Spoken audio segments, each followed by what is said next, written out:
He's aware that as much as he wants that statement to be true, it's not exactly true.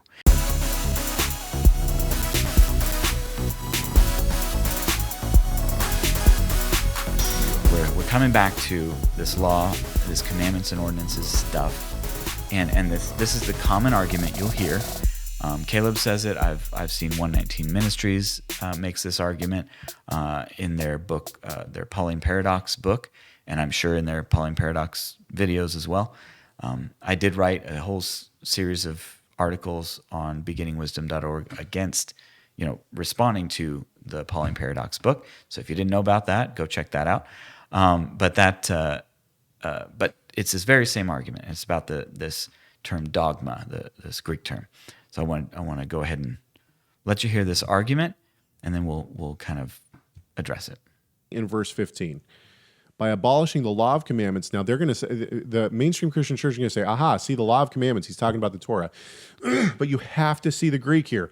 By abolishing the law and commandments expressed in ordinances. This word ordinances is dogma. Dogma is never used of the commandments of God. Dogma is always used of man-made tradition. And you can see this even in the apostolic, the New Testament text. Look up the word dogma. It is used, I think, 6 times throughout the apostolic scriptures. Now, the only time that you'd be able to say that it's talking about the law of God is if you say that Paul uses it for the law, because Paul uses it, I think, 3 times. The other times it's all, but clearly he's not talking about that. He can't be talking. So you notice there the argument. Caleb is making the argument that because it's the word dogma, we're looking at the Greek. That's the important thing. That is only about the commandments of men. But you'll notice at the end of that clip that he starts to walk that back a little bit, right? He's aware that as much as he wants that statement to be true, it's not exactly true. He says, well, maybe in Paul, and he says Paul uses it 3 times. He actually only uses it twice. And this is one of them. This is Paul. We're looking at Ephesians. So this is one of them. Paul uses it again in Colossians. And he goes on later to interpret this term as, what it's doing is it's abolishing the man-made rules of the Pharisees. That's what Jesus really did. When it says he abolished the law of commandments, found in ordinances, he's talking about the Pharisees and their human traditions. That's what he's really talking about.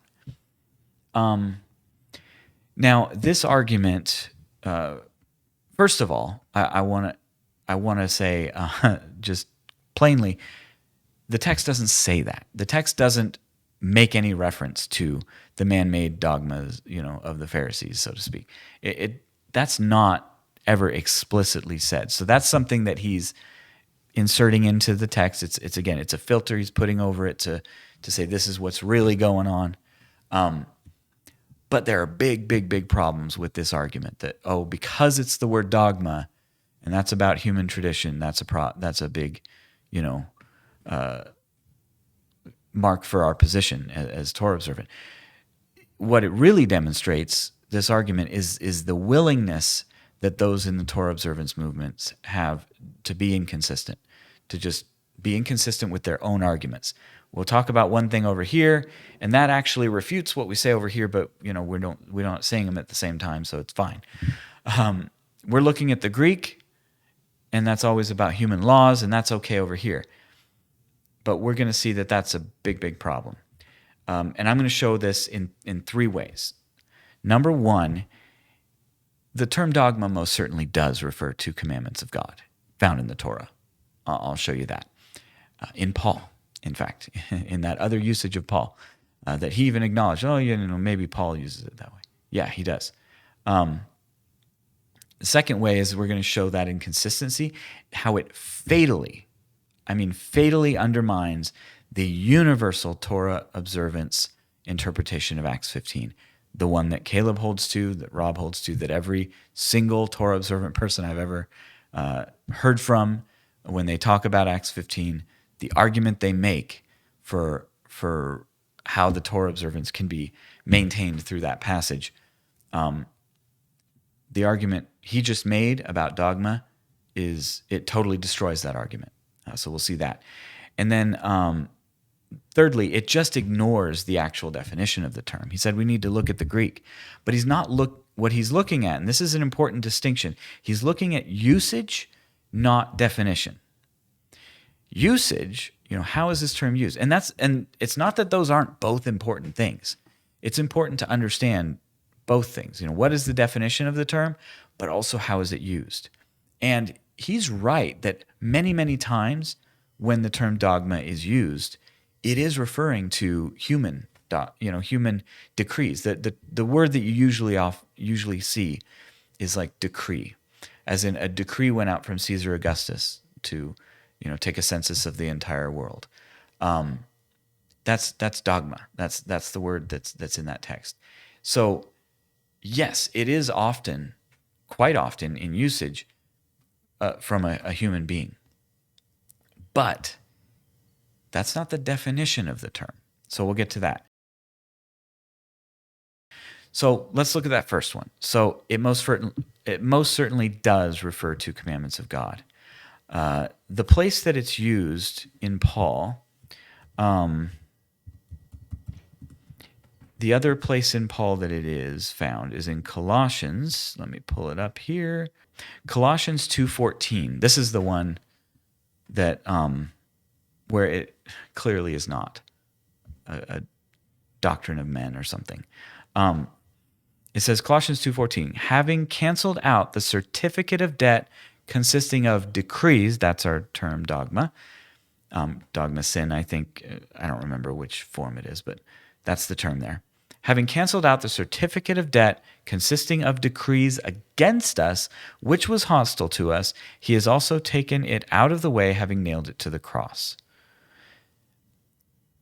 The decrees against us are the judgments against us for being guilty of disobeying God, right? That's what's in view here, and the claim I heard 119 Ministries in their book tried to claim that this was not about the laws themselves, but just the punishments or the penalties of the law. But the penalties of the law are in the law; they're part of the Torah, so there's no escape there. There's no question at all that in this text, when it says dogma, it's talking about God's, what God says about us. And they said penalties, which I think is actually not right either. I don't think he's talking about the penalties against us. That would be the sentencing, so to speak. I think this is about the verdict. It's the verdict of guilty. It's looking at the law and saying, look, you are guilty. You don't keep the law. You have disobeyed the law. That's the decree against us. You are guilty. And that most certainly is related to the law. It's not related to any man-made commandments. And I know that's why Caleb kind of walked back his statement there, But the fact is, if that's the case, that's a big, big problem when you're trying to get out from under what it says in Ephesians 2, because we're talking about Paul in both cases.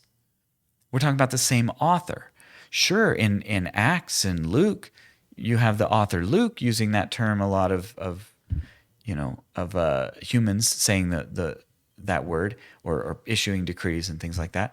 But when we look at Paul's usage, the one time we know for sure is here in Colossians, and it's not about commandments of men. And then, so when you go back over to Ephesians, again, the text never explicitly says it's about doctrines of men or what the Pharisees said. So their argument is, again, it's reading something into the text. It's not in the text. It's imposing an idea into the text. The only usage we have from Paul that we can definitively say, let me put it this way. Is it possible that Ephesians 2 is talking about, doctrines of men? I mean, theoretically, it's not that it explicitly says, I'm talking about the Torah and not these, it's the point is it's not saying, it can be interpreted that way, and it doesn't immediately and obviously contradict the context of Ephesians 2. But when we look at Paul and we see the only other time he uses the term, it's about our guilt before God. Then when we look at Ephesians, we just run out of any reasons to think that it means doctrines of men, except if our own theology demands that we interpret it that way. And I'm sorry, that's doing Bible study backwards. That's doing theology study and then imposing our theology on the Bible. Don't do that. So that's problem number one. Problem number one, dogma most certainly does sometimes mean something from God, and the one time we can be totally sure about it, it is also from Paul, just like Ephesians. So that's a big problem. Problem number two, it does fatal damage to how Torah observers like Rob and Caleb interpret Acts 15. Why is that? It's because of what we see in Acts 16. In Acts 16:4, we have this word dogma. And this is what it says. It says, now remember, this is right after the council. Council happens in Acts 15. This is the very next chapter, Acts 16:4. It says, now, while they were passing through the cities, they were delivering the decrees, there's your term dogma, which had been decided upon by the apostles and elders who were in Jerusalem for them to keep. What is that talking about?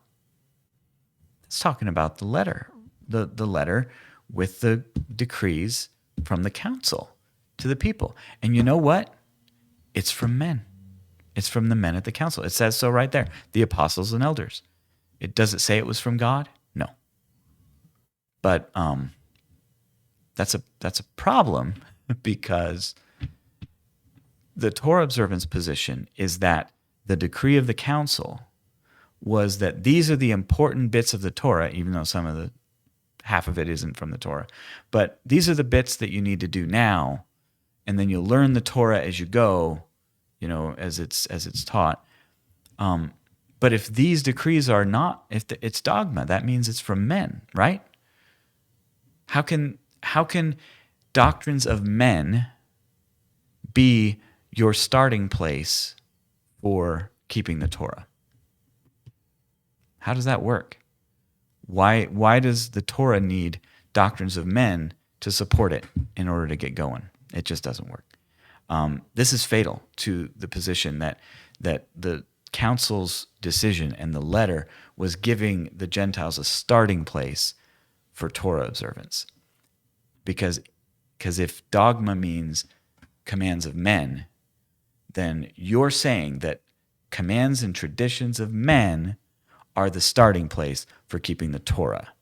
And I know you don't believe that. I know nobody who believes in Torah observance thinks that. But if you think dogma has to mean commands of men, then you think that what the Jerusalem Council gave is commands of men. And I know for sure that Caleb does not think that. I know that for sure. However, what I would say is that throughout the book of Acts, we have a significant amount of commands that are given, and I think that they are of the Holy Spirit. Right?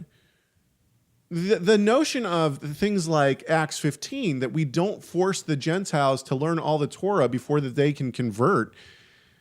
No, we give them the things needed to be able to be in a believing community, and then they will learn the rest of the Torah. For Moses is preached every Shabbat.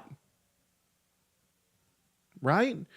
So I think that's of the Lord. I don't think that that's descriptive and not prescriptive. He thinks it came from God. If it came from God, then here's another example, yet another one of dogma coming from God.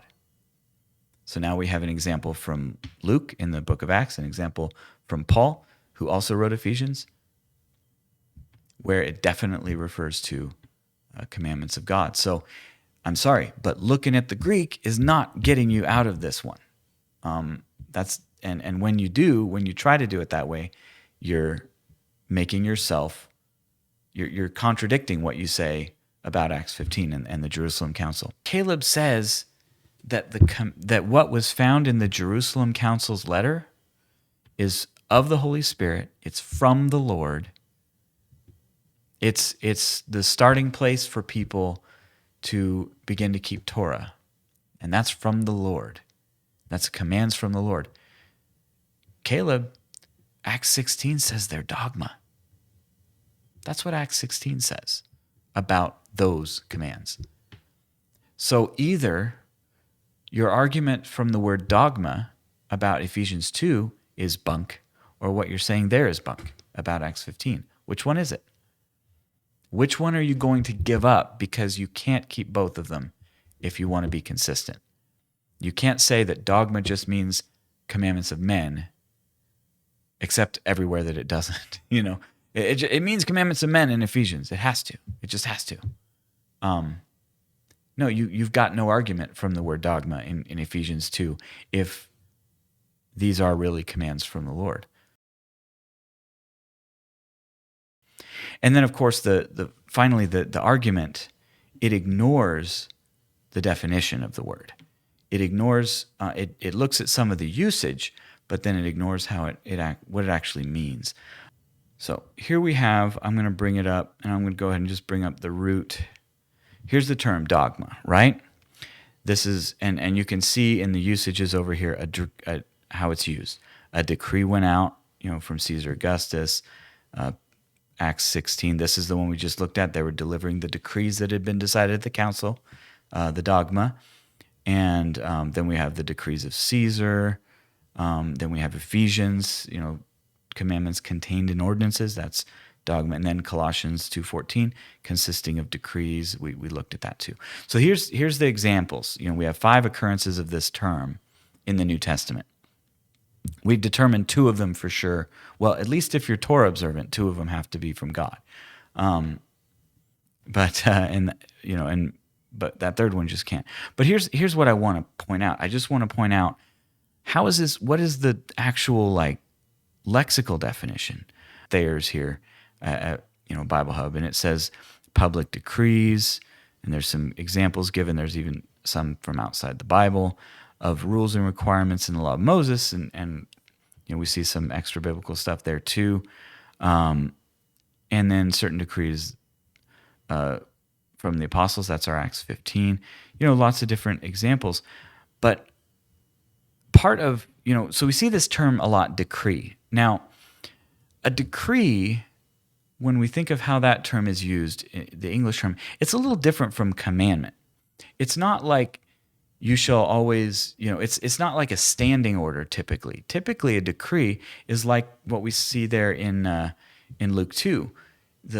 A decree went out to take a census.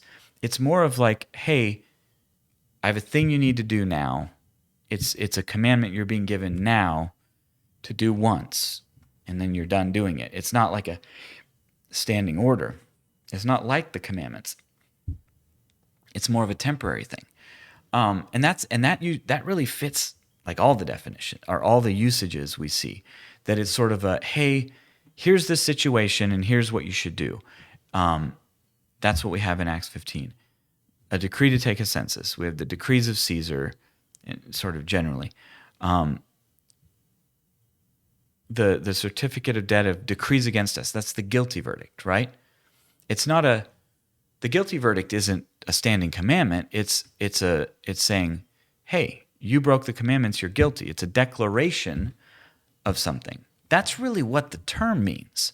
It's a declaration. It's a which may be, varying in terms of length and scope and all those things. But that's really what the word means.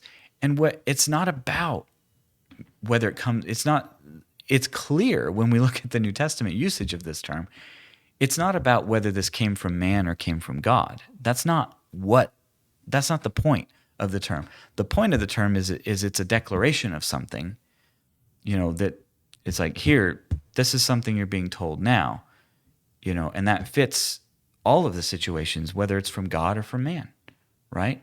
That's the definition. So you're missing the definition of the word in order to try to, fixate on some of the usage of the word and try to impose that usage in Ephesians 2.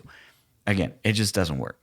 That's not doing good Bible study. That is imposing your theological conclusions onto a text that looks to be against your theological conclusions, and that's a big problem.